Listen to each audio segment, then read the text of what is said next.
Dog, I thought the same thing. Exactly. I was like, when she came out, I was like, she's about to expose him, and I thought he was gonna like shoot her or something.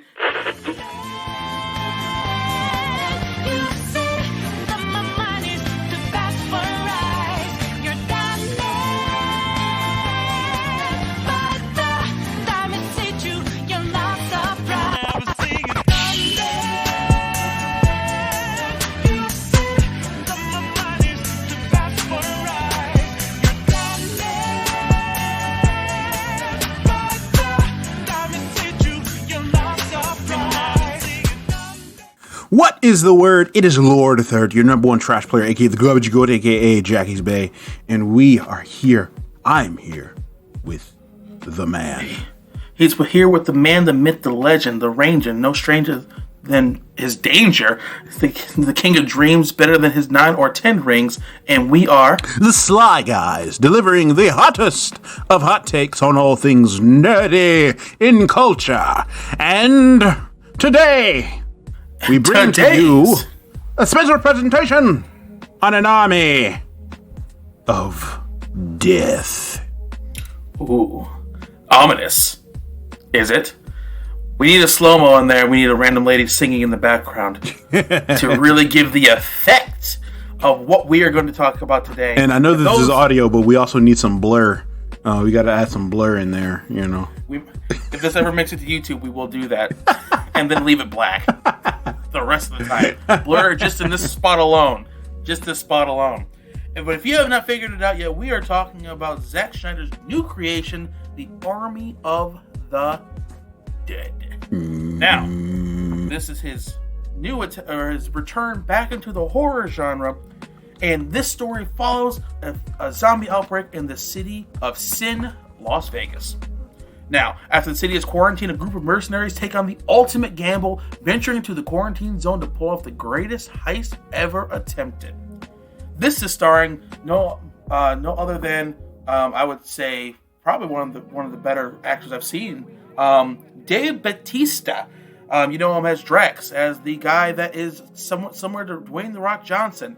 That guy, and he leads his crew, his team of mercenaries, on a do-or-die mission of redemption, love, money, in a search for the money in the vault. Really, it's a heist, right? Yeah. And we encounter things like zombies, because it's a zombie film. Like, point is, everyone, it's pretty obvious what you're going to get into once you get into this movie. You're not going to see many surprises when you turn on this film. Phenomenal film, I would say, but we're going to dive into it. So, with that being said, the stage is set. We have our mercenary. We have Dave Bautista leading the helm. We have Zack Snyder behind the lens and producing, writing, really just everything he possibly could with a credit. And we have this 2.5-hour film. Now, that being said, let's start off with the Lord. What did you think about this film? Let's start with some pros. Let's talk about what you liked about this movie. So I think the concept was pretty entertaining. It is it is a bit of a it's an amalgamation of some things that I like, some things that are I'm lukewarm about.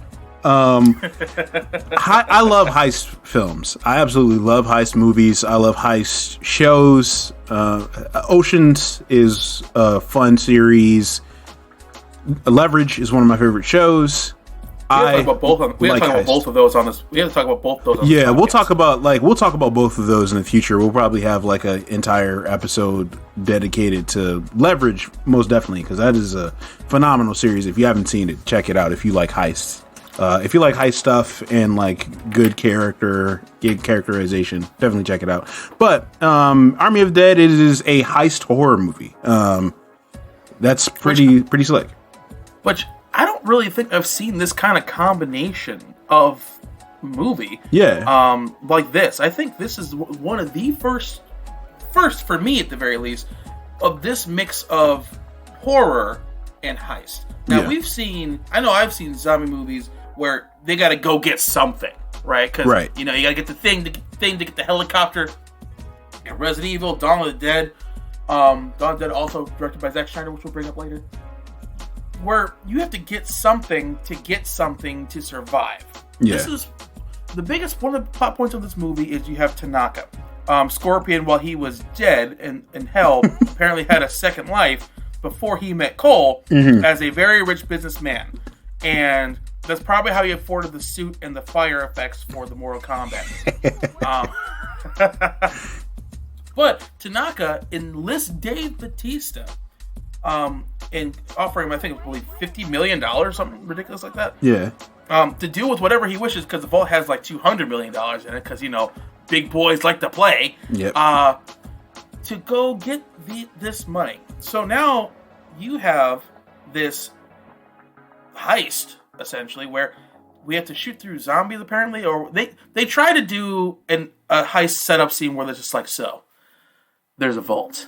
In this vault, or within the vault is $200 million. Now, to get to this vault, you have to go through the sea of zombies. After that, there is a casino, which you cannot get to unless you do X, Y, and Z. They try to have that scene. Yeah. With the getaway chopper and everything. All while a nuke is going to be coming within the next day or two. So there's a time limit on how soon we get this done. Right, which is what you need in any level of post-apocalyptic movie. Yeah. Yeah, it's all about timing and all that jazz.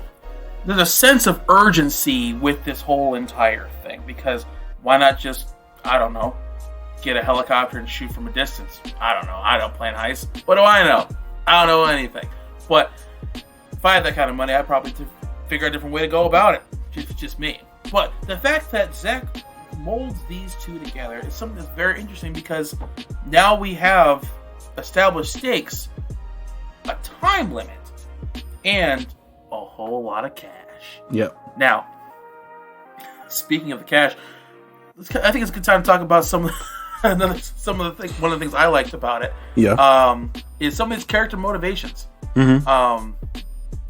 When it comes to the cash, every character that's coming to this has some different motivation of why they do what they do. Right.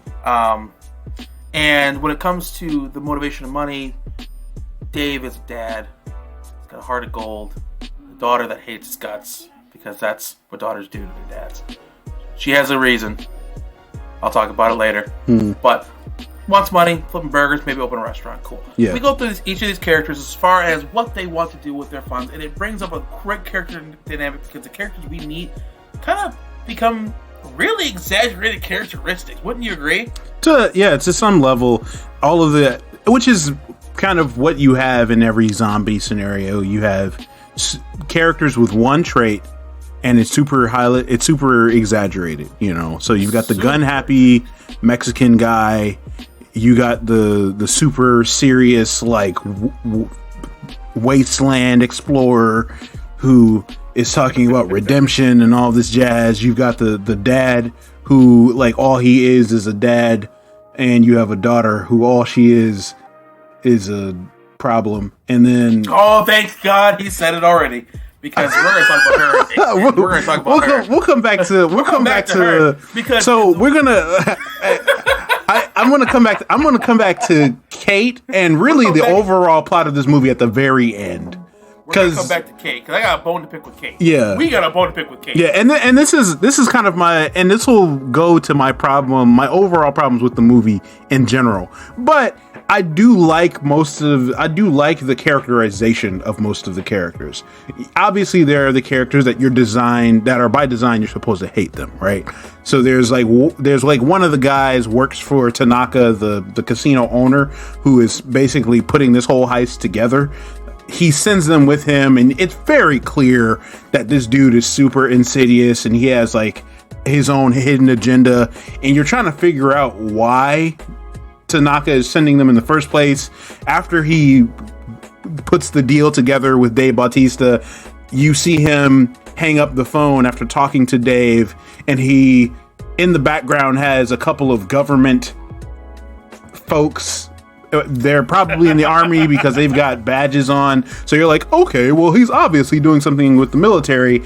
It should be noted that this all started because of like a military operation out of Area 51 going wrong anyway. So going wrong due to blowjob on the road, by the way. Right. That's how the movie. Yeah, that's how the movie opens. Is the dude is getting roadhead from his new bride. Yeah. After they got married in Las Vegas, of all places, and he runs into a military caravan that gets completely flipped over by this dude. Like, these are military vehicles. Yeah, that's what's supposed to happen. Yeah, is it bad that I'm glad it wasn't a hooker, and it was like more wholesome, like his bride? Like, that was really all the thought that I wanted to put into that segment. So. Yeah, I'm glad that they were married ? For like all but 5 minutes, because it's like they're just married, you know, and they die immediately. So they're dead. They're super dead. Yeah, there's no coming back. There's no question. What you had to say? There's no coming back. Yeah, really, yeah. Really. I see what you did there. Yeah, I see what you did there. Yeah, but. As you were saying, yeah, and so the movie opens basically showing Las Vegas get taken over by this alpha zombie. Basically, he's fast, vicious. He shows intelligence, and basically anyone that anyone that he turns, they have like a higher level of awareness, and so. He initially turns like the military guys who like these guys are all built anyway. And so then they invade the city of Las Vegas. And then you see a montage of the key characters in their life before the zombie outbreak to them saving people and getting people to this quarantine zone. I guess to kind of like establish their character. So that's a bit of that's kind of how the film opens.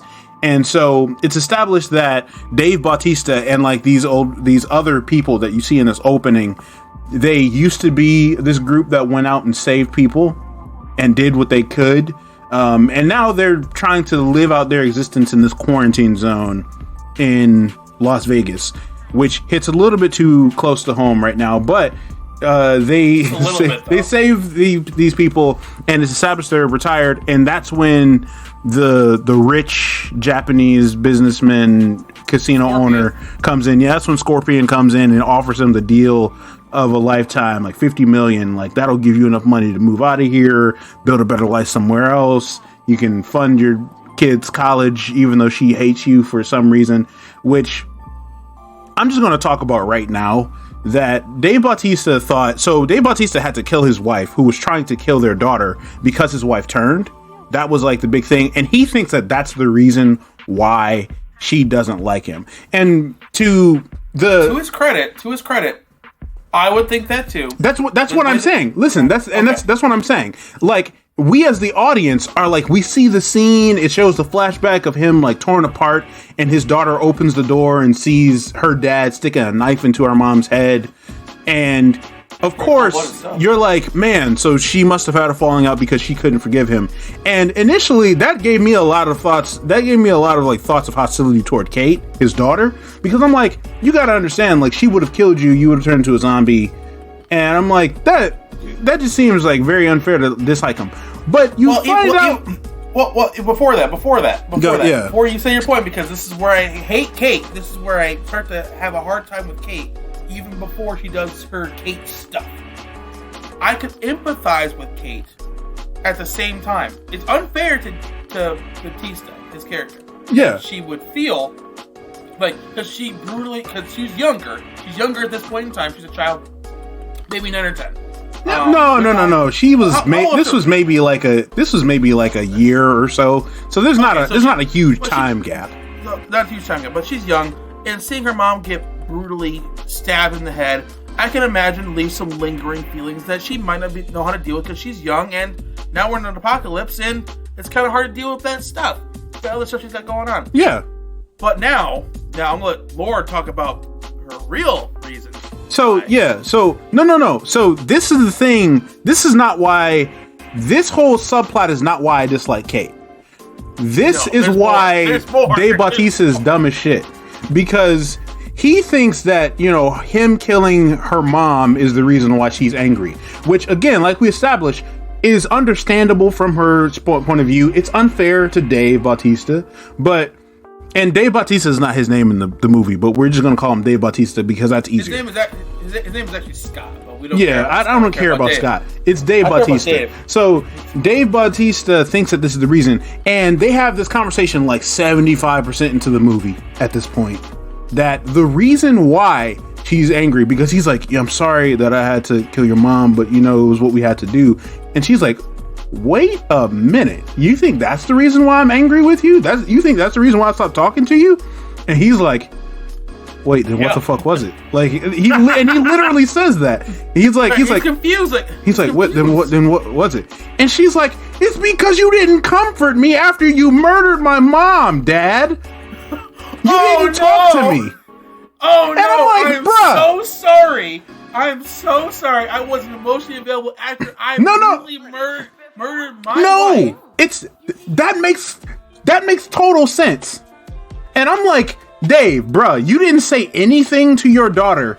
That's actually pretty true. That's absolutely true. Because it's like, it's one thing of like, yeah, I know you're hurt, but the only other person that would be somewhat equally hurt as you are is your daughter. And you didn't say anything? She was like, you didn't come around. You didn't say anything. You didn't comfort me. And so I just gave up. She has every reason to hate you. Right. And you know what's crazy to me? I wish they would have gave me one scene where like she tried to play with him or something like that, or like hug him. Yeah. And he pushes her away or something. Because without that, for me, it comes out of left field. I watched it. I was just like, dude, you didn't even talk to her about what happened? Right. Because based on when you see Dave/Scott flipping burgers, oh man, me and my daughter had a falling out. Like, I'm imagining Dave trying to comfort his daughter, and she's like, I don't want nothing to do with you. Yeah, that's what I'm imagining. Exactly. That's exactly how it sets it up. I'm thinking he's trying to hug her, and she's like, you killed my mom. Fuck you. Excuse my language. I'm trying to watch it. But you're thinking this whole entire time that Dave is just trying, and nothing is working because she's holding this grudge against him. Yeah. But it turns out he did nothing. Exactly. Which contradicts his whole idea at the start of the movie that I don't know why she hates me. What do you mean you don't know why she hates you? It's not like you tried to and this is where the directing comes into play, because I think Zack did this on purpose to make us think he was doing something. Because if he had showed us a scene where he pushed her off because he was hurt, we would have been just like, yeah, I understand why Kate hates you too. But to set it up like Mr. Burger Man has been trying to contact her, she's not picking up my phone calls. No, man, you never picked up the phone. Like, what are you talking about? She had daddy issues because you actually left as a dad. She had daddy issues because you left as a father. Yeah. Don't get me wrong. I understand the pain. He says after that, I saw my mother and you, and I just couldn't deal. Okay, I get that. Then why the hell did you frame it as if he was trying to be there over and over and over again, and Kate was the one that was actually begging for it, and Dave didn't give anything? Right. How do you go from, I can't see you, to, I've always been there for you, but you never responded? I'm like, what the hell? What? What? You can't have it both ways. I don't understand. Yeah. What are you talking about? How can you look at me and say, I tried calling you, but you never responded? Nigga, you never called me. Yeah, like, bruh, I've got your number saved in my phone, and it never showed up. I was begging for a phone call for you to tell me you loved me, but you would have never picked up. Nigga, you still have to try and dial that number. What the hell? You mean to tell me you assumed I was mad at you for killing my zombified mother? Nah, in a zombie apocalypse? Nah, it should be known that I watched this movie. pretty early in the morning. It was probably like midnight that I started watching this movie, and my dear wife was asleep upstairs. And like at this point in the movie, it's about an hour or so, an hour and a half maybe into the movie, and I wanted to yell at the top of my lungs at how stupid this dude was. But of course, I had to respect the fact that she was asleep, that my wife was asleep. But when I tell you that I was like, bro, what? There was no way. It makes no sense, because here's the thing, audience. The way they frame this whole entire thing hinges on Kate not forgiving him. Right. Because the way they frame it is if Dave has done everything possible. He's working in a burger joint. He's only going on a mission. He's trying to contact. They frame it as if he's been trying to contact her, but she won't respond to anything that he does. And then we get this bombshell that he actually never did anything. Right. What the F are you telling me? So you mean to tell me this guy is working a burger joint, his daughter was only a phone call away? Yeah. He just never did it? And keep in mind, it's not like they're in different cities. They're in a quarantine zone in Las Vegas. So it's like me walking across the neighborhood. Homeboy flips burgers. He knows where he's at. She's a volunteer helping out other people. He knows where she's at. Yeah. He's kept tabs on her as if they're estranged. Yeah. In different cities. And you mean to tell me not once did you... Bro, she was a block away. She was a block away. And it upsets me when that part of the movie came in, because it was close to the end of the movie where this happened. And I'm sitting here this whole entire time, I thought you were a good dad. Yeah. And you weren't. Your daughter actually has every reason to be mad at you. I still don't care for Kate in this entire movie. We'll get to that. We'll get to that at the very end. However, star dad here, now that I'm a father, you couldn't even look. I know they framed it in a certain way to make me feel for Dave. I get it. Yeah. How manipulative are you, Zach, to film it to where I don't even consider the fact that maybe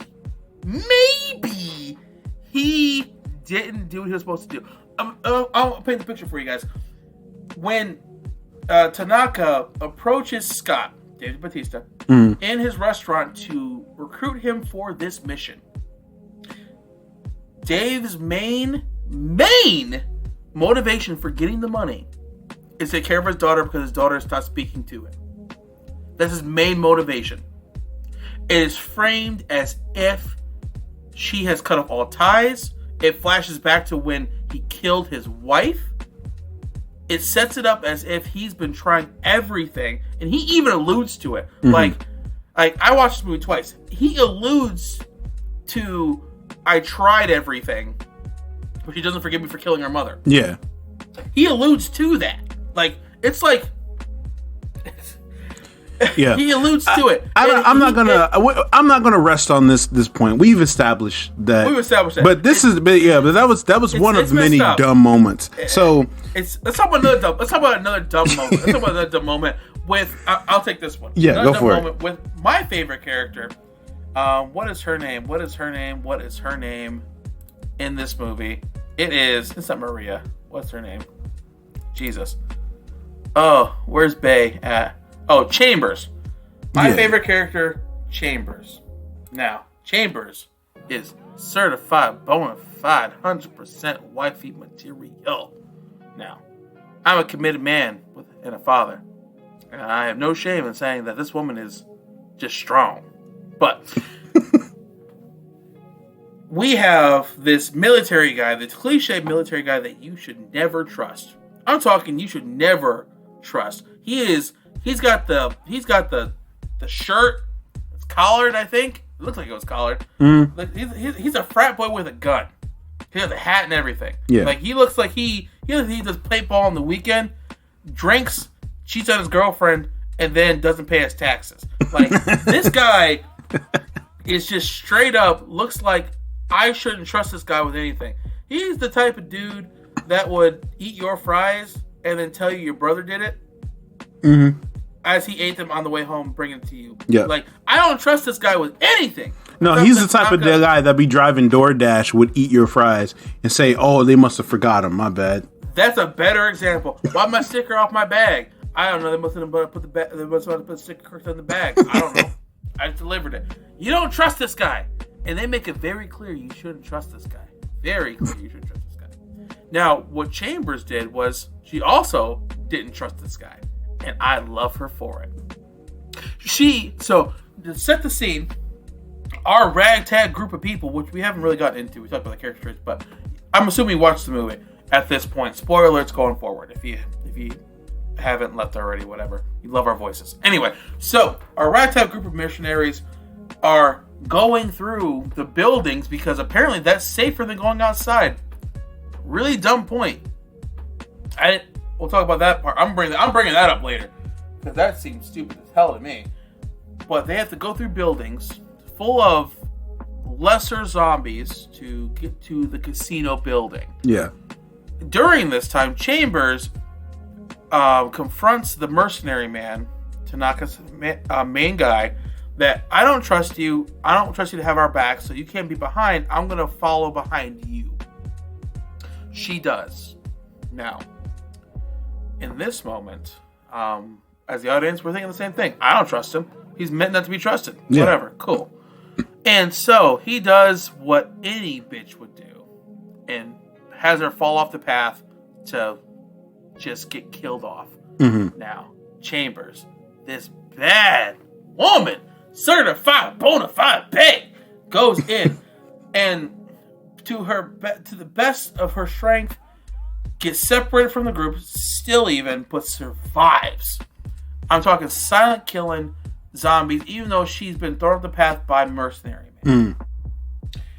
And she is just doing everything she can to survive with a gas tank on her back, a knife in her pocket, and 2 pistols and an automated rifle.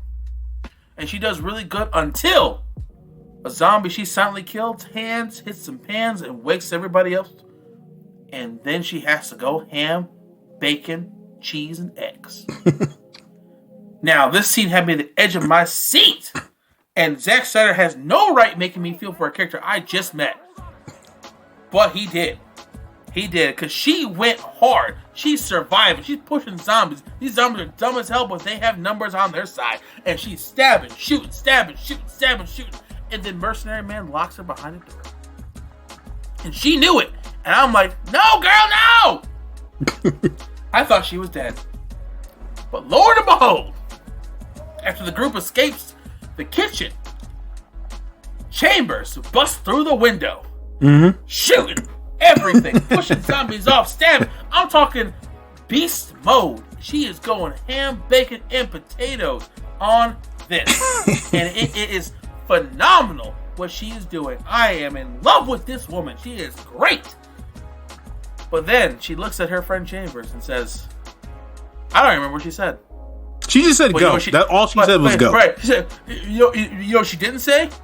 This mother effer locked me in the kitchen for me to die. Don't trust him. Where was that? Bruh. Where was that? Look, people.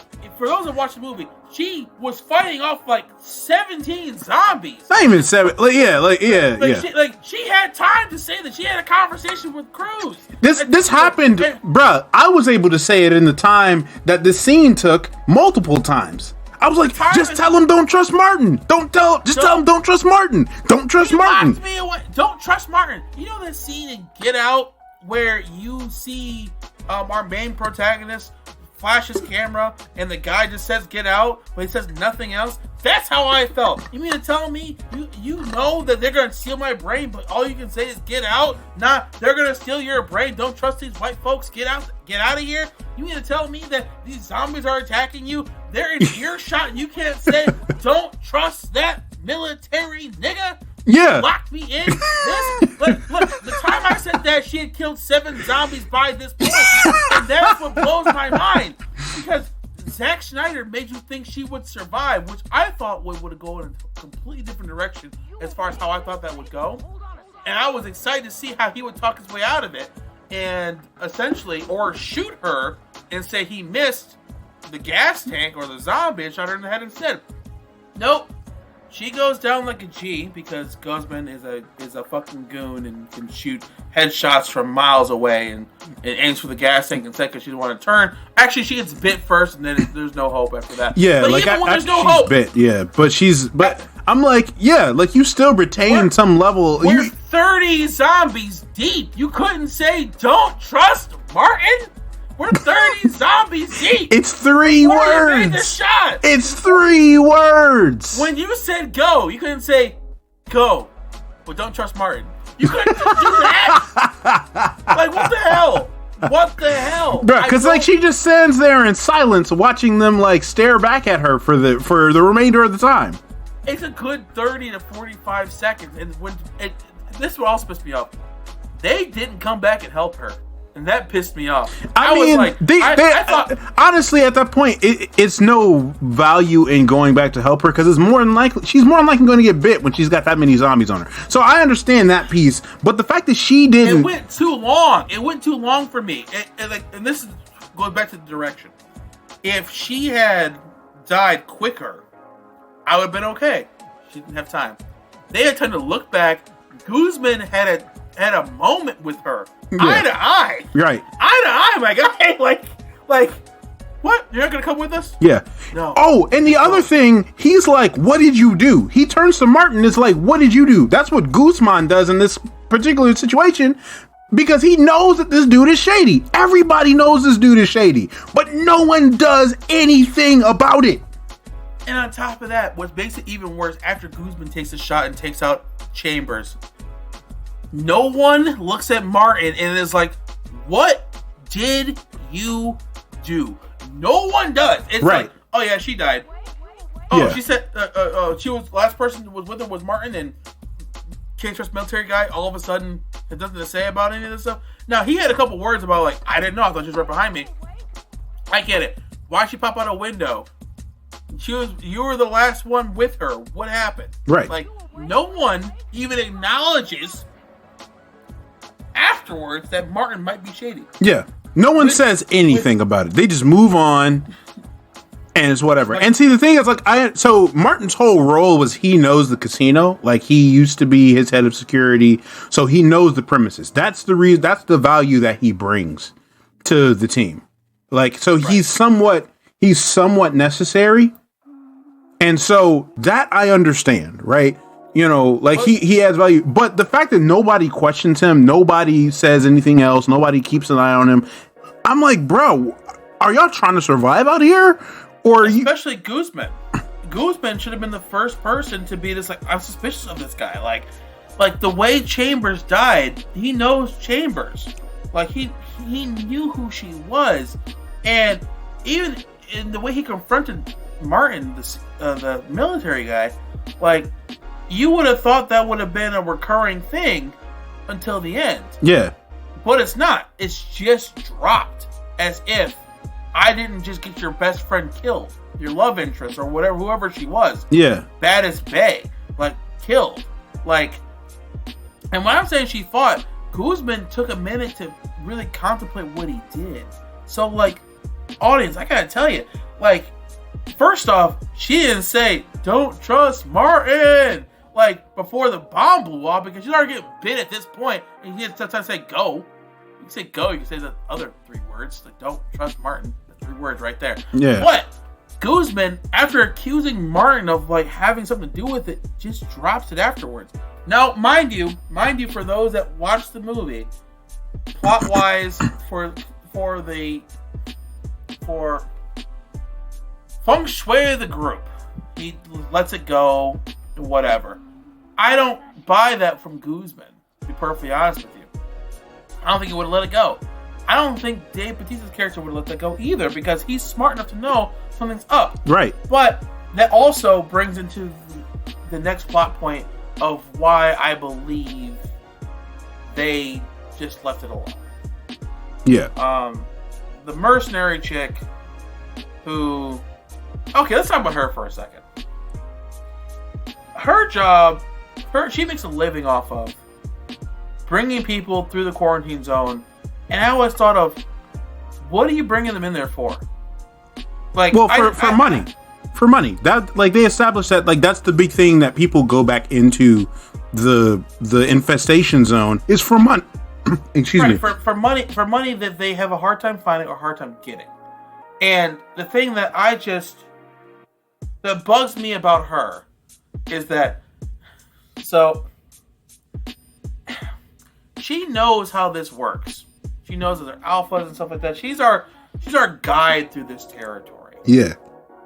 And then, like, when people ask her, like, you never see people come back? Very rarely. Because the mission's stupid. It makes no sense to me. Yeah. And then she kind of goes along with it, like, yeah, like Las Vegas money, like piles of money is lying around in Las Vegas. How dumb is that? I don't understand. And she makes a living off of bringing people to that zone, which, by the way, isn't really guarded that well. To be perfectly honest. Like, they made it seem really easy that, like, she could just go in and out of that place and just take whoever she wanted to it.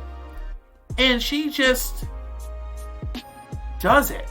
And then she's conflicted later when she brings a mother of 2 kids through that zone. Like, she now all of a sudden has a conscience. And it upset me. It was a mother. She didn't know that she was a mother though when she came to her first and foremost. Right, I knew that. I get it. I get that, and she said that. But she's done this for apparently a year or 2, however long I'm in the quarantine zone, and she knows there's a very low survival rate of doing this. And now she gets a conscience. Well, she didn't say. She never said that there was a low survival rate. I didn't say. She didn't say that. She just said. She just kept saying not everyone comes back. Some people do. She says that. Like right. She says that, and it's just. I guess the part that bothers me about her is that when she grew a conscience, because she does a lot of heroic things and then backstabby things. And then something that but it's never backstabby to people that didn't deserve them. And she even says that in the movie. That's the whole thing. Like, so right, she does that. I understand that. So her whole thing is that she draws the line at certain things. So when she finds out that the lady that she brought in was a mom, she says, I wouldn't have brought her if I knew she had kids. So it's not like she's just anyone who wants to go in will go, and anyone who goes in, I'm willing to backstab. Because what she has to do, she understands that these alphas are smarter and they demand a sacrifice. So she brings this. She brings one of the guards who's a rapist and a sexual harasser, shoots his ass, and leaves him to be taken up, which is one of the funniest scenes in this movie. That like most unintentionally funny scenes was in this movie. What's even funnier about the whole thing is that this dude thinks he's hot shit. Yeah, because she's flirting with him, and it's very clear. She's like, "Can I see your gun?" He's like, "What? You want to see my gun?" He's like, "Yeah, I want to see your gun." And this goes on for way too long, by the way. Right. But but this guy knows he's a piece of shit and is so into himself. He's like, "Yeah. Let me give you my gun. Be careful." It goes off. Like it's his penis. And it's not. Yeah. It's not. It's a literal gun. My God. Well, he picks up because Omari Hardwick is in this movie. He's the resident black dude. And Omari Hardwick has a saw weapon that he uses. And Shades, because the dude that plays this shitty guard is Shades from Luke Cage. And so Shades picks up his saw and is like, all right. And he makes a thrust with it like it's his dick or something like that. And Omari just walks up to him and is like, just give me my shit. Don't touch it again. And so the dude is like, he is designed, like I said, you're designed to hate this dude. Absolutely. You are, because if you like him, I have questions about your character. And you and I can't be friends. Yeah, right. Any person that can be easily swindled out of his gun in a zombie-infested wasteland because he's using euphemism as if it's his dick. Like I kid you not, everybody. Like this guy was like, "You want to touch it? You want to touch my gun?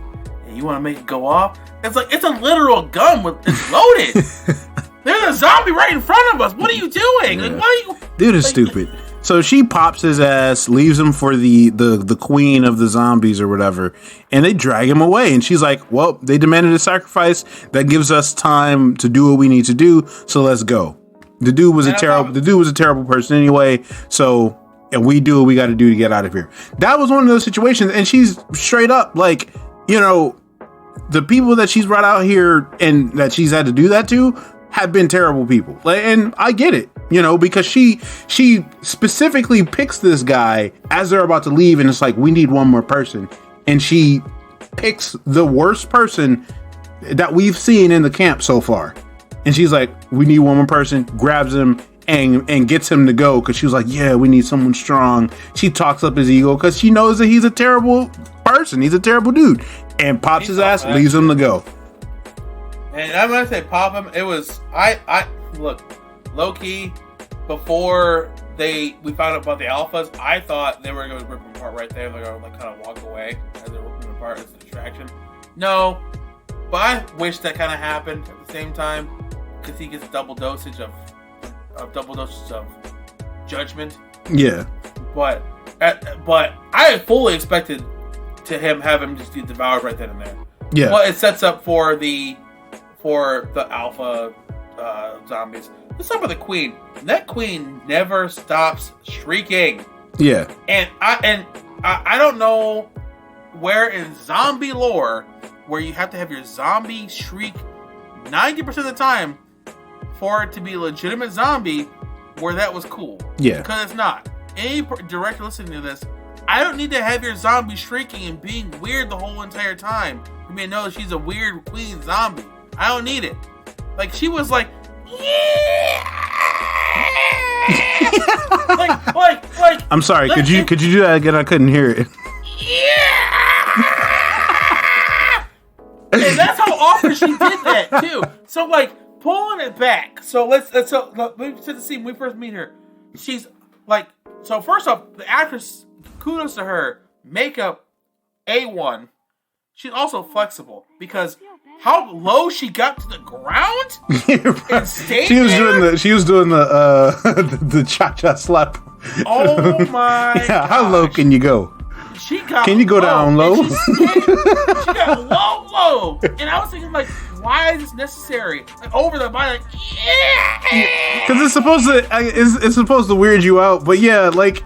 It again, took out the movie, and it was too much. And we're gonna come back to that at the very end to talk about my chief problem with this movie. We're gonna talk about a lot of chief problems.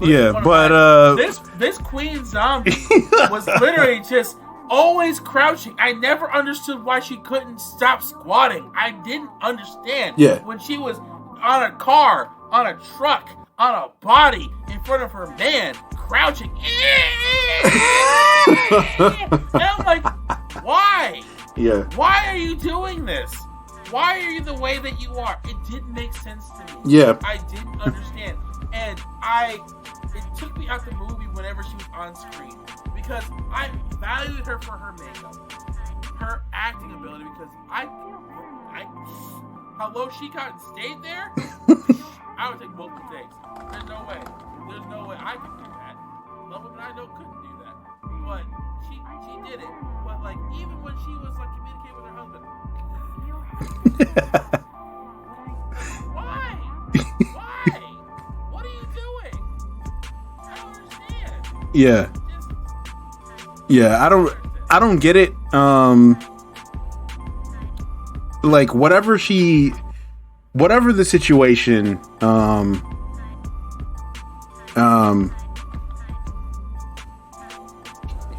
so we find out about these alphas. They start doing their thing. Now, the rest of this goes about how you would anticipate a zombie movie goes. The big thing is Martin, the guy who is shady, gets them in trouble because he beheads the queen.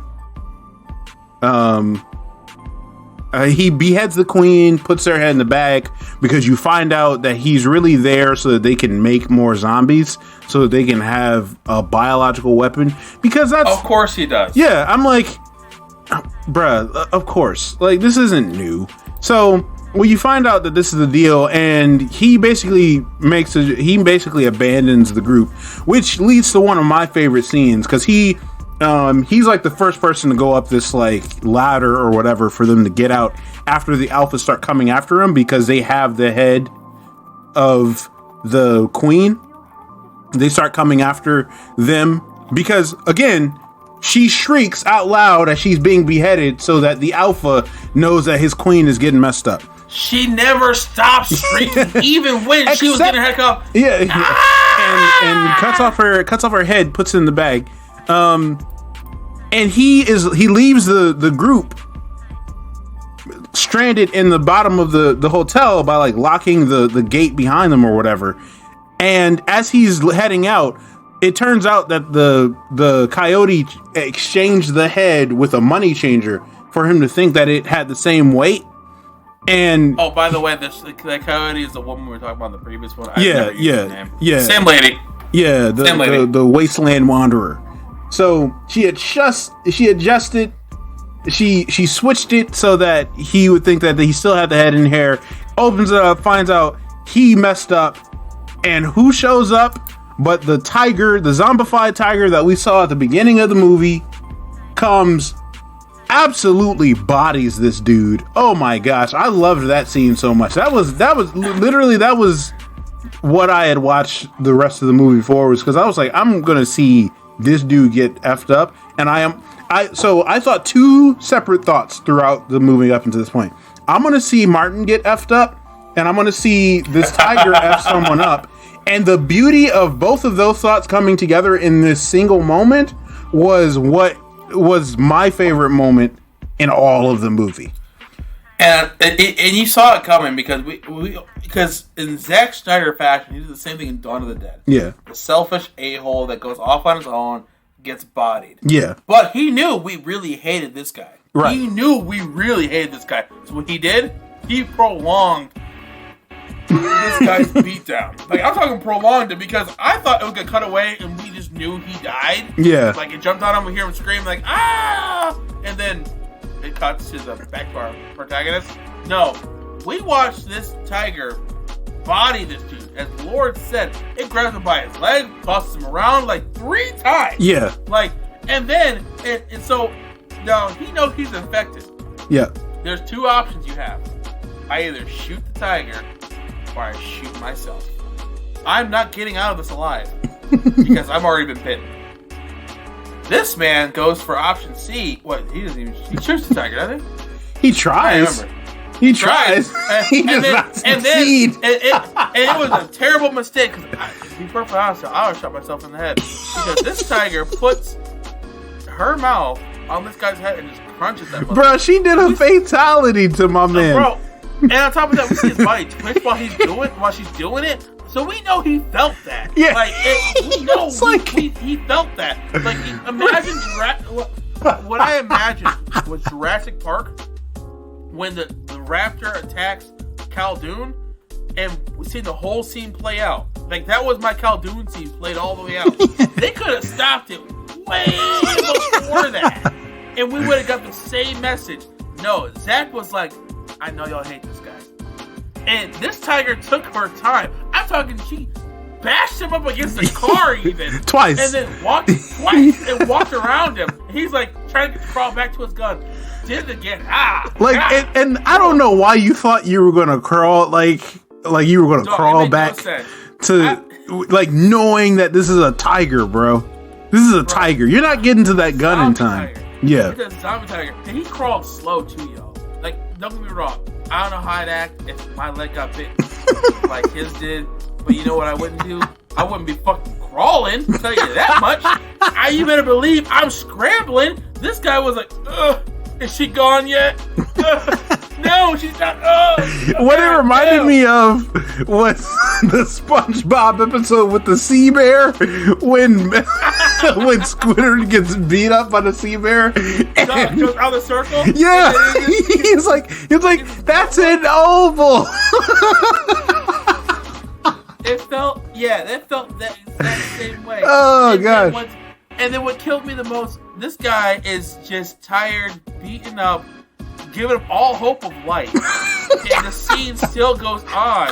And it ends with the tiger biting his head off. And he's struggling to survive. Yeah. And I was like, I hate this guy.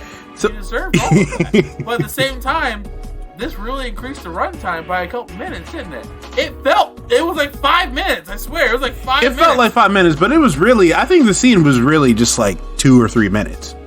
It felt long as hell. But it was only about 2 or 3 minutes. It was longer than it should have been, because I by the end, I was like, is he dead yet? Like, he gotta be dead. Like, bro, they ragdolled him. Yet. Yeah. Like, and when I said the tiger beat the crap out of him, I mean, like, he, like, take this, everybody. Take any horror movie where the beast shows up behind said person and it cuts away. Just imagine the scene just continued. And then continued again. At the initial jump, at the initial lunge towards that character, it just keeps going. Yeah. And then going. Like, after that third one, after the tiger threw him against a car again, right. I was like, he ain't dead yet. And he's sitting here just like, I can still get the gun. His face is cut up. His leg don't work. His arm is bloody. You already infected. Give up. Did he get the gun? I don't remember. Did he get the gun? He grabbed it, but like he wasn't able to really do anything with it. No, he did shoot. He shot the tiger. But he didn't shoot it in the head. That's what you got to do with a zombie. So it didn't matter. No, what I'm saying is I would have shot myself. Like, I'm done. I think he shot. It doesn't matter. The dude got effed up, and it was glorious. That was probably the best scene in the movie. So and Zack Snyder heard our cries and said we want this guy out. So one thing that I also want to talk about though is this is a 2.5 hour movie. All right, 2.5 hour movie. Honestly, half of the characters in this movie could have been gone. Like there is a woman in the movie who is supposed to be like a friend of Dave Bautista's. Oh, the love interest? Yeah, the love interest. She had like a couple lines. She is with him as she puts the team together. Bruh, I can't remember a word she said in the movie outside of 80% into movie. She declares her feelings for Dave Bautista, and she's like, I always wish that we could have been something. And he's like, I felt that too. The embrace. As the alpha zombies start spilling into the vault, the elevator opens. Zombie just runs up and twists her neck to a 180. And she's dead. Dead. As if Zack Snyder was like, hey, emotion? Gotcha, bitch. That's what you get for feeling things. That's what you get for feeling things. Yeah. That's what you get. It was so quick and unceremonious that you're just like, what the hell did I just watch? Right. Why? She just confessed her feelings and you just killed her off like she was nothing. And I was like, for what purpose though? Like, I'm like, bro, she could have just not been in the movie. She could have not been in the movie. Dog, shocked by it because like her whole thing, like you talk about how stupid Dave is in this movie. First off, he doesn't know his daughter's matter because he didn't show up. He thinks he did. Second, he doesn't know this woman is interested in him for the entire movie, and he's got nothing to bring to the table except just biceps and abs and a strong chest. And that's it. The funny thing is, Dave Bautista is he's just always confused in this movie. Like, so confused. Like when she confesses his feelings for him, and he's like, you really felt that way? And she's like, yeah, you dummy. He's like, I never saw you that way. Motherfucker, what the fuck? You thought she hung around the restaurant for your burgers? No, man, there's only one type of meat she wanted. Yours. And you couldn't even see it until her neck got snapped in half in a 180 degree. Here's the thing that this is the kicker. So this completely irrelevant character gets killed unceremoniously after expressing her love to the main character in this really out of place scene. She dies. He, in his rage, messes up all of these zombies in the room, and then the camera, they have the nerve to zoom in on her face and see that a tear comes out as her she's still alive. As she's looking up at the ceiling with her body face down. It wasn't her body. Her body was face down, but her head was not face down. Exactly. All of that to say, they had the nerve to try and like pull some emotional strings. Bro, I didn't care about her. Like she, the entire time that they're in the zone, she has like maybe one or two lines, and they're not even relevant lines. Not even. If you took her part out, nothing about the movie would change. Right. Nothing about the movie would change. At all. If anything, you'd save time. You would save time because the thing is, at the end of that whole thing, her neck gets snapped, and even Dave forgets by the end of the movie, like, oh yeah, my love interest died. Yeah, whatever. Like, whatever. Right. Like no one cares that she died. Well, no one cares that she died. Like she's just. I guess that brings us to more cons now. Let's talk about more things we disliked about this movie. So, you know what? Let's talk about Kate. I'm just going to say, before we talk about Kate, I'm just going to say, like everybody else pretty much dies. Except for Omari Hardwick. Chainsaw Man. Yeah, because he decides to go, like, Freddy Takes Manhattan or whatever that movie is, where the dude boxes where he boxes Freddy Krueger, or is it? It's either no, it was Jason. No, it was Freddy. Oh, it was Jason. I'm sorry. It was Jason. Yeah. And then Jason, like, just after taking all those shots, was like just uppercuts this dude's head off. And whichever movie that is. It was either Jason or Michael Myers. I don't remember. Whatever. You know what was crazy about the whole scene? Dude got loose after getting hit through the wall the first time, as if he was about to do something. Yeah. Like if you watch any anime, dude gets touched to the wall, and he's like, "Okay, now you got me serious." And this dude had the nerve to like loosen up, as if that felt like he didn't feel anything, and he was about to do some damage. And I was like, and then he got ass whooped again. And I was like, "Stop."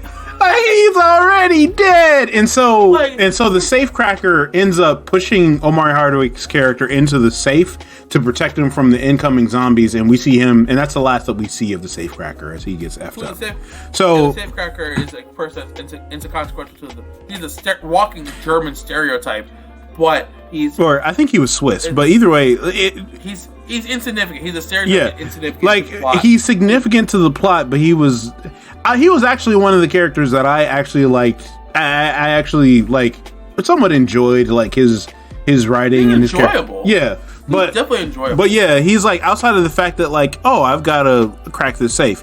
That's what you hear. So he saves Omari Hardwick's character, sacrificing his own, and then it cuts to Dave Bautista realizes that Kate is missing, and this is the point where we need to establish the entire arc of this movie.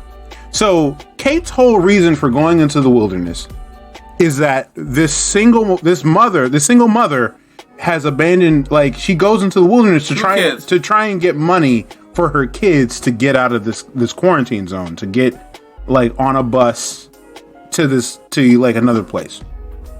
So she realizes that she leaves against Kate's wishes. And so she's like, you've got to take me out there so I can try and find Jita or whatever her name is, Vegeta. So she goes out. Right up. She goes out with the group, and Dave's one stipulation is you stay with me. You stay with me if you go out there. There's no going off on your own. This isn't a field trip. You could die. All of this jazz. And what does she do? She goes off on her own while they're doing the heist, getting the money out of the vault, and goes to find Jita in like the lair of the alphas or whatever.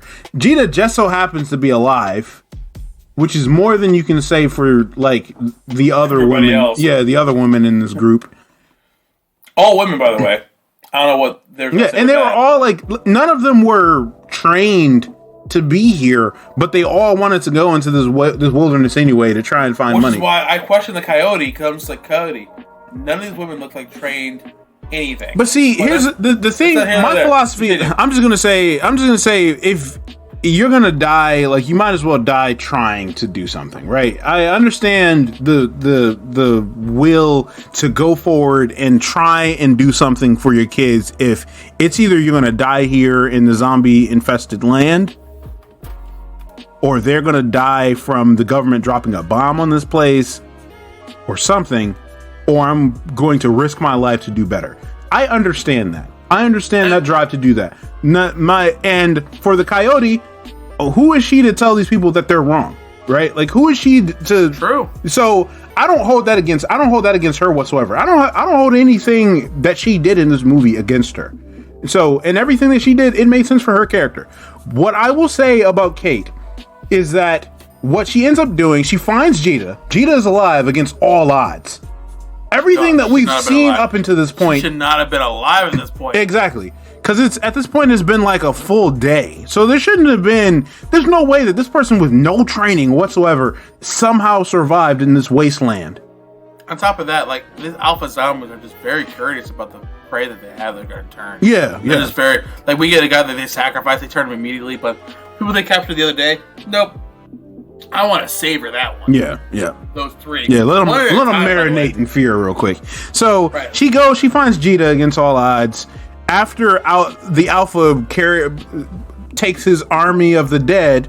Oh, that's the name of the show. As he carries the army, he takes his army of the dead to the casino to fight the infiltration team. They end up killing most of them, except Dave Bautista and the pilot. And so Dave Bautista is like, we gotta find Kate, and the pilot is like, bro, you gotta be fucking kidding me. Who Tig Notaro played the pilot in this, and her scenes were hilarious. Despite the fact that she was added to this post initial filming and her scenes look awkward, she did a good job. She was funny. But all that to say, he's like, okay, we gotta go find Kate. It's what I came here for. Because that's his whole motivation, is he's trying to get this money so he can give it to his daughter as like some sort of amends for everything that's happened so she can have a brighter future. Whatever. Get it. So she finds Jita. They end up fighting their way to the roof, right? They find out that the Alpha realizes that they've gone back and he's chased them down to his base. And Dave Bautista ends up saving his daughter and Jita's life after like the other two women get effed up really quick by the Alpha and some of the other zombies. And not Greta. Not Greta, of course, because that's who Kate's saving. And so they go up, and there's a little moment where they're like, oh no, the pilot flew off. She didn't. She was just, I guess, keeping the engine warm because it's a helicopter in terrible shape. And they're like, okay, so she's hovering off the building, and they all begin to climb up. And what does Dave Bautista do instead of climbing into the helicopter? He looks up lovingly at his daughter, knowing that there are zombies behind them still. Knowing that this dude is still alive, he pauses for what seems like a full 15 seconds. Way too long. Regardless of the time, he stops, not in the helicopter. And who shows up behind him? The Alpha Zombie. And at this point, the Alpha Zombie isn't even like behind him. He's across the building, but he's an Alpha Zombie with like heightened physical characteristics. And Dave Bautista's like, oh snap, we gotta get in the helicopter and we gotta fly away. Well, it's too late for that, you dumbass. Get into the helicopter and get out. 100%. He stops and does this. So, bruh. So that's the last thing for like Dave Bautista. Now, what brings this to me just having such sour feelings about Kate is this. What ends up happening is that the Alpha jumps into the helicopter. Dave Bautista, he does his best to try and fight it, but he's too strong. He like snaps his arm. He ends up biting him, so he's going to turn eventually. But Kate uses quick thinking, hits him in the back of the head with a fire hydrant. Dave Bautista gets a gun, blasts his head off. But in the fight that happened, he accidentally shot the pilot in the shoulder, and so she's trying her hardest to try and maintain like altitude, but she's losing it because she just got shot. And Jita's like, she's not contributing shit to any of this. Why is she even here? So what also happened earlier in the movie, just really quick, the government moved back up the timing of the missile because it was unpatriotic to blow up citizens on the 4th of July, so they did it on the 3rd. So that moved it. So they only had like an hour left to do it. Which why not do it the day after? I don't understand why do it the day after. So they end up. So the missile lands. So and this is like a low yield nuclear missile. So there's a mushroom cloud and everything, and the explosion kind of blows them off, of course. And the pilot is already bleeding out, so they crash. Pilot is dead. Jita is assumed dead because you don't even see her. She's just effed up. And Dave Bautista is injured. He's not moving, and he's also been bit. So, they have like one final moment. This supposedly tender scene, this running gag of, I'm going to open a food truck once we get out of here. Ha ha ha. It's a tender moment. But it's not, though. Because what ends up happening, the entire reason Kate went into this freaking wilderness in the first place was to get this person who ended up dying. Dying. Dead. Straight up dead. Cadaverific. Fuck Greta. Like, this woman... Look. And the thing that annoyed me is that if she hadn't have gone into the wilderness in the first place, Greta would have still been dead, but more than likely, her dad wouldn't have been. Because there was no reason for him to go. If he didn't have to go and save her, him and the pilot would have been out. Outie, bro. They would have been gone. Gone, and they would have reconnected later on. And so, here's what I hate about Kate's storyline. She plays that young, naive teenager, which, look, some movies want them. I don't care for them. I used to think like she does, but that whole hope, I have hope, I gotta do this, this, and this. Look, first off, you're a volunteer taking care of these two kids. Mama goes and they're presumed dead. You take care of those two kids anyway. That was, like, you're their parents now. Yeah. You're her parent now. Right. Like, there's no reason for you to go in and track down her mom when they have you. I don't understand her initial motive. I mean, I understand initial motivation. Don't get me wrong. But if Greta died, you would still take care of those kids regardless. If you go in there and die too, those kids have nothing. Right. Now, as a new parent, I would have just stayed with the kids and said, do what you can to find her. If you can, cool. But I can't risk myself because if I die too going out there, those kids have nobody. Yeah. So already, fundamentally, Kate and I have just a difference as far as we approach the situation. Because I was already like, you putting yourself in a situation is selfish, is super selfish, because if you die, the kids have nothing. Right. So not only that, she goes in there and given very specific instructions of what to do and not to do, because Dave Bautista is like, if you go off and do some stupid stuff, you will get more people killed. Yeah. And then she does the exact same thing that he tells her not to do in her angst to save Greta. Right. On top of all of that, Greta is dead at the end anyway. Right. So her coming along made things worse. It made it all the worse. And what made it for me was that, like, that Kate didn't have the realization of that. Yeah. Like, not in the movie wise. Like, us as an audience, we realized that's what happened. But her, we didn't see the camera pan to her about, like, I really made things worse by doing exactly what I should have done. Because what was even worse was that she had to kill her father the same way her father had to kill her mother. Right. As they turned. And she had no choice but to do it. And you see her break down and, like, start crying, and it's like, what the hell did you expect on this mission? Yeah. Like, what'd you expect? He told you it was a one-way ticket, most likely. He's doing this for you. And honestly, I wish Dave had just been stronger and just said, no, you can't go, and she snuck in. Because she was a liability. He was absolutely correct, and she didn't. And she paid for it, don't get me wrong. But the realization of her paying for it wasn't enough for me. Yeah, I'm like, bro, like that's just stupid. It was stupid and dumb. And my biggest thing was her whole argument was, I have to do what's best for these kids. And I was thinking to myself, the best thing for these kids is to be there with them. Yeah, it's to guarantee at least someone is going to be there to take care of them. Because if you you go out, you get killed, and Gita gets killed. So what? Now they have nobody?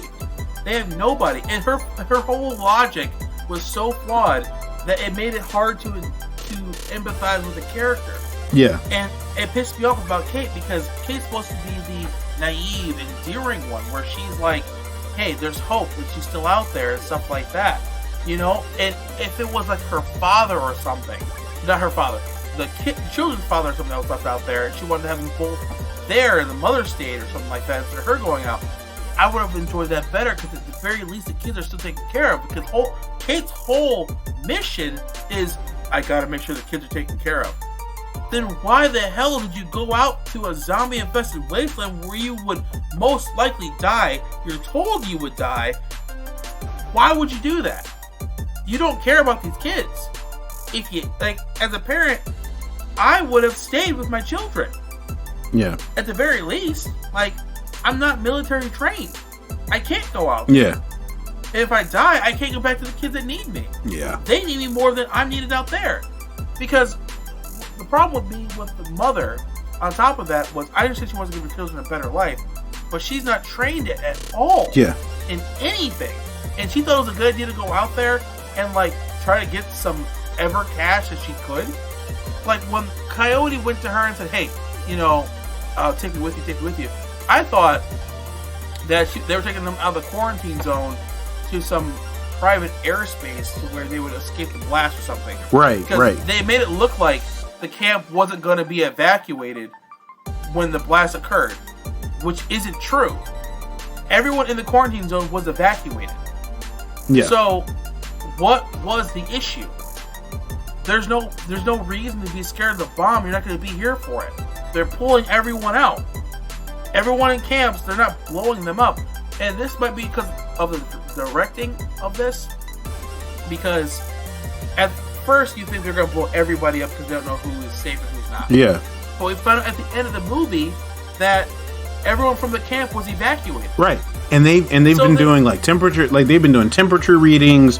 Like they know how to detect if someone is a zombie at this point, right?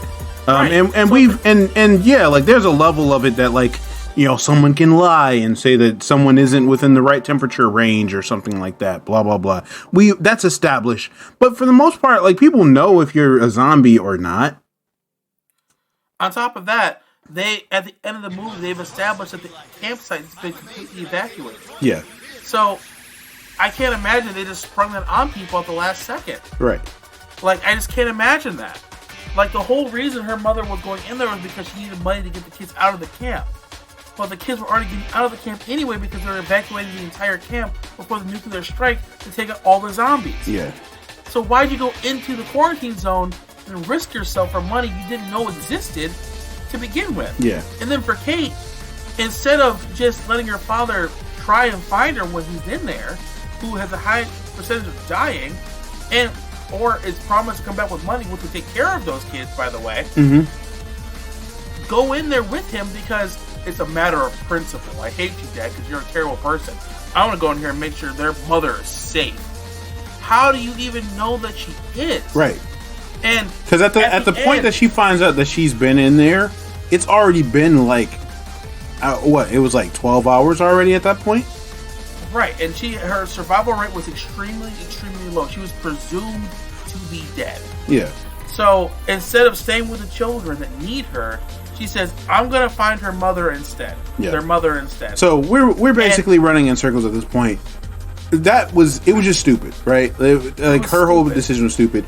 And this comes and I'm just going to say, like, this just leads to the final point of my major issue with this movie.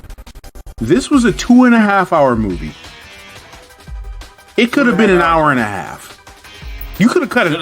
Like, you could have cut out an hour of this movie and it would have been solid, honestly. Like, it was the same. Yeah. Right?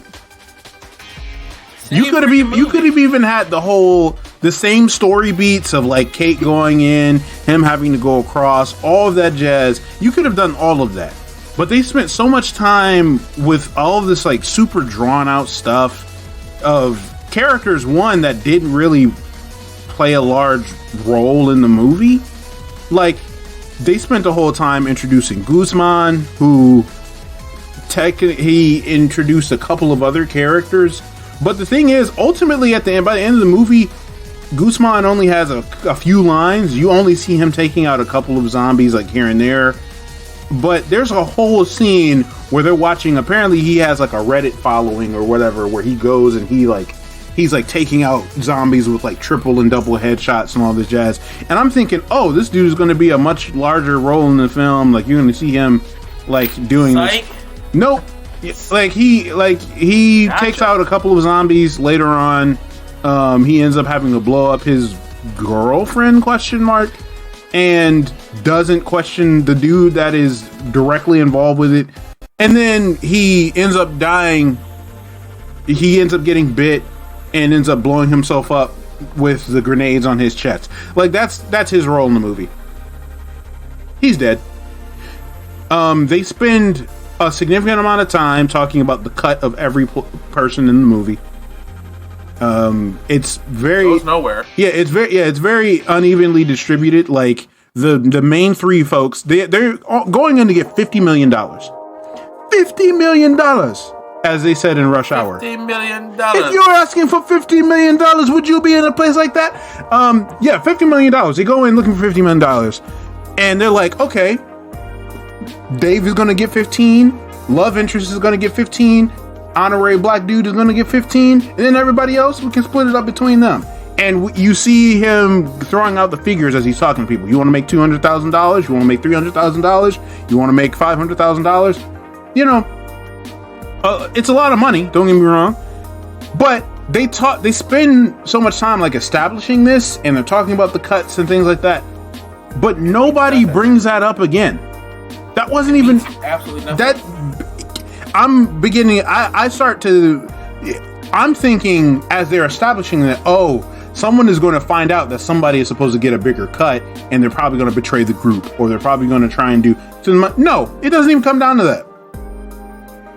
Not at all. And you know what's infuriating? They allude to it when our pilot is like, you know, I'm the second most important person here because I'm the one that gets everyone out of here. And you think it's going to come up right then and there, and they have to squash it or something. It doesn't come up. Yeah. It doesn't come up.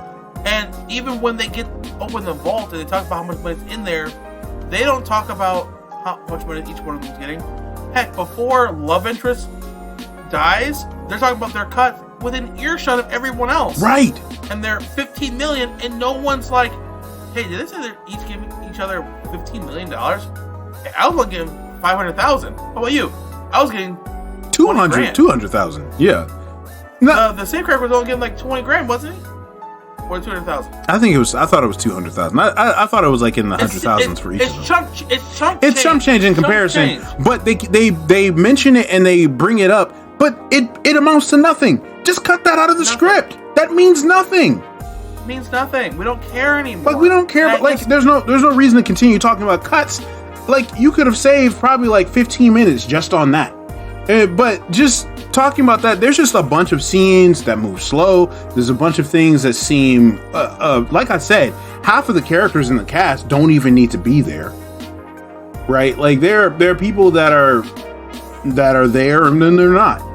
The love interest literally, like, she has screen time, but she doesn't say a lot. Honestly, in the time that she's there, does she have screen time? Yeah, screen time, but does she really have screen time? Like, why? Like, just take her out of the movie. Take her out of the movie. We don't need her. You know, and it's like I'm all for like including more women in the cast of stuff. But if you're gonna include like women and minorities in a picture, let them have a role. Don't have them there just to be there. and especially don't have them there just to be a love interest in a very just kind of convoluted and random ass progression. That's the type of stuff. That's the type of stuff that just annoys me. It's like, why even have that? And so that's why I love Chambers so much in the movie, because she was like everything opposite of that. Yeah. But then in typical fashion, they kill her off first. Yeah. Because she would make waves throughout the entire movie, because she was the only one talking sense. Right. Throughout the entire movie. Yeah. The only one that made sense. Yep. And that's, that's the horror movie trope. But it's just super, it's stupid. It's weird. The other thing that I will say is that the tone of the movie completely shifts after they head into the infestation zone. Because when you're watching the opening credits, you're thinking that it's going to be kind of like this somewhat more action-oriented, cartoony kind of deal because of the way that the opening credits are displayed. It's got this neon lettering. There's this montage of kind of the main characters doing all of this action-oriented stuff and making hard decisions and all that jazz. But it's kind of in this kind of a campy action movie type of intro. But then it just takes the sharp turn once they head into the wasteland or whatever, right? And I'm like, right. Bro, like, what happened to the consistency? Because then it gets like, then it starts to take itself super seriously. And so, I don't know, man. I guess overall thoughts. And out of 5, what would you score it? Me, I would give this at least a watch. I'd give it a 3 out of 5. Like, it's a movie that you can enjoy for sure. Based on Zack Snyder's work, he's a competent. No, that's the competent. Entertaining director for sure. The movie's bloated to hell. If you had to pick between his horror genre movies, watch Dawn of the Dead instead of this. Because that movie was much more tight-knit, much more fun, and it felt a lot better. This was still a good movie. I had a fun time watching it. I know I had a lot of gripes about it, but it was enjoyable to watch. CGI is top-notch. The scenes are top-notch. The CGI is mostly top-notch, yes. Yeah, mostly top-notch. And the acting is top-notch as well. Like, it's a well-made movie. I would not say the acting is top-notch. Some of the acting's top-notch. That's right. Top-notch. For an action movie, yeah.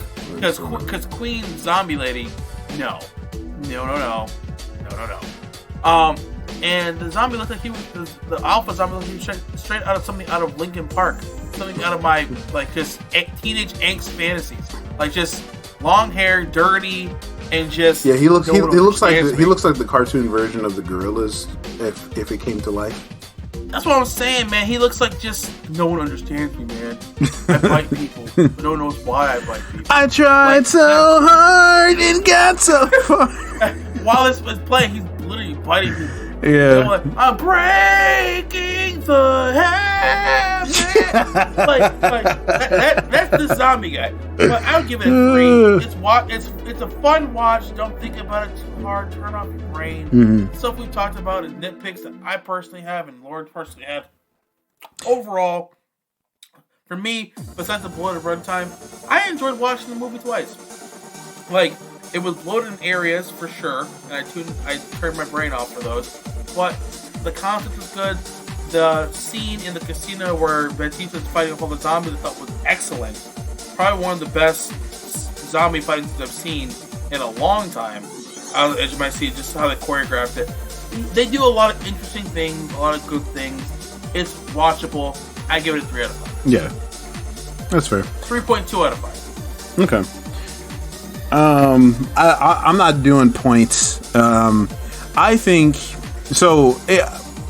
I was entertained for parts of the movie because of the runtime. There were just parts where I was like, dude, I'm checking out. Like, this isn't like it just some parts of it just became a slog. Some parts of it seemed super unnecessary. And so ultimately I was like, man, I felt like I was kind of disappointed because I was like, this seems like a much more interesting premise than it turned out to be. And because of that, I just was super underimpressed, and I did not like what it ultimately panned out to be. There were definitely some cool scenes. There were some cool characters, but the cool characters that I liked didn't get as much time as I wanted to. The main characters, I wasn't super rooting for them. I didn't really care that much for a lot of this stuff. I typically, and that's saying something too, because you gotta understand, I'm a sucker for a good parent-child relationship. I love it, but it was just disappointing. There was blur in a lot of shots for whatever reason, stylized. I don't know, man. All of that to say, I give it a 2 out of 5. It was below average to me. If they cut it down and it was just more concise, much tighter. Yeah, it probably would have been a 3. But because of just how bloated it felt and how at the end of it, I was just like, bruh, like, what did I just watch? It's a 2 for me. It's a 2 for me. I wouldn't suggest. I would, like, if you want to burn time, if you want to check it out, sure. Which I know you guys have nothing else to do because you're listening to us talk right now. Yeah, exactly. So I mean, you've got. I mean, we just wasted. We just wasted an hour and 40 minutes or so of your time. So look, we Zack Snyder you, except without the annoying singing and the screeching. Yeah. And bloated. like that. Yeah. I'm good, bro. I'm good. So with that being said, it is what it is. I just hope. Give it up. Drink while you do it. Drink while you do it, and when you drink every time she screeches. Drink every time you see a zombie. Drink every time you see David Pizza being a meathead, and every time they talk about money. Yeah. And you will have a great time. Or drink every time Kate's naive. We'll definitely be drunk after that. So, with that being said, I mean, hey, it's up to you guys. It's not my cup of tea. I'm probably not going to watch it again, like ever. And so like the legitimate last thing that I'm just going to point out really quick is that so Zack Snyder has already not only like hinted to, but he's already established that there are going to be some prequels. There's going to be some sequels involved in this. They're already doing some sort of like animated series. There's going to be an Army of Thieves movie, which is from what I understand, is a prequel, and it has the Swiss like lock breaker or like vault breaker or whatever is going to be in it. So it is what it is. I'll more than likely watch those when they come out. So, hey, you'll probably see another conversation as these things come into fruition. But for now, those are our rankings on it. I'm not necessarily looking forward to those. I just know that they're going to exist. So, yeah. That has been Army of Dead. Those are our thoughts on it. Let us know what you think on our social media in the comments here on Podbean or in Facebook on Twitter. Let us know your thoughts. With that being said, I'm Lord Third, number 1 trash player, Garbage Goat. Obviously a much smarter zombie apocalypse survivor than most of the people in this cast. And I'm here with a ranger. No stranger to danger. The king of dreams, better than his 9-10 rings, and I hope I would survive. I definitely would bring my daughter on that trip, that's for sure. But if I was just as joke to David Pizza, I'd be pretty happy. I don't mind poking burgers with biceps. That's awesome. But we are the SLY guys, delivering the hottest hot takes on all things nerdy and culture, and we are out. We're out. Peace and love.